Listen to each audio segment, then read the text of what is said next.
ഇഫ്താർ സംഗമം സംഘടിപ്പിച്ചു. കരുനാഗപ്പള്ളി പ്രസ് ക്ലബ്ബാണ് ഇഫ്താർ സംഗമം ഒരുക്കിയത്. കരുനാഗപ്പള്ളി പ്രസ് ക്ലബിന്റെ നേതൃത്വത്തിലാണ് ഇഫ്താർ സംഗമം സംഘടിപ്പിച്ചത്. പ്രസ് ക്ലബ്ബ് പ്രസിഡന്റ് രാജു ഇടവട്ടയിൽ, സക്കീർ കടത്തൂർ, സുരേഷ് വെട്ടുകാട്, വെളുത്തമണൽ അസീസ്, രാജൻ, ബാവീസ് വിജയൻ, ഉമേഷ്, സന്തോഷ്, രഞ്ജിത്ത് ബാബു തുടങ്ങിയവർ പങ്കെടുത്തു.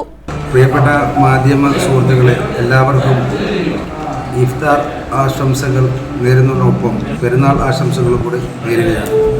മുൻകാലങ്ങളിലെല്ലാം നമ്മൾ ഇപ്രകാരം ഇഫ്താർ സംഗമം പ്രസ് ക്ലബിൻ്റെ വകയായിട്ട് സംഘടിപ്പിച്ചിട്ടുണ്ട്.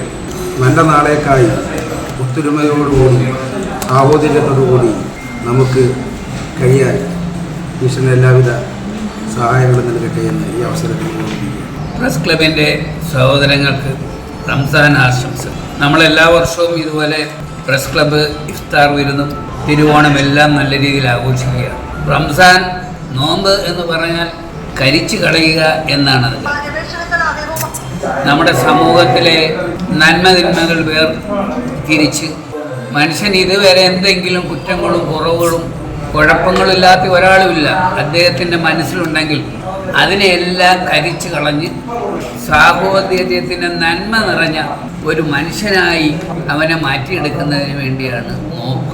കരുനാഗപ്പള്ളി പ്രസ് ക്ലബിൻ്റെ നേതൃത്വത്തിൽ ഈ ഇഫ്താർ സംഗമം എന്ന് സംഘടിപ്പിച്ചിരിക്കുകയാണ്. സ്നേഹത്തിൻ്റെയും വിശ്വാസത്തിൻ്റെയും സാഹോദര്യത്തിൻ്റെയും സന്ദേശം പകരുന്ന ഈ ഇഫ്താർ സംഗമത്തിൽ പങ്കെടുക്കുന്ന എല്ലാ അംഗങ്ങൾക്കും എല്ലാവിധ ആശംസകളും. ഇന്ന് പ്രസ് ക്ലബിൻ്റെ നോയമ്പ് ഞങ്ങൾ നടത്തിയിരിക്കുകയാണ്. പ്രസ് ക്ലബിലെ എല്ലാ അംഗങ്ങളും വളരെ സന്തോഷകരമായ നിലയിൽ ഇന്ന് വൈകിട്ട് നോയമ്പ് തുറയിൽ പങ്കെടുത്തു. എല്ലാവർക്കും സന്തോഷവും സമാധാനവും സ്നേഹവും ഉള്ള ഒരു പെരുന്നാൾ ആശംസ നേരുന്നു. News bureau, Karunagappally.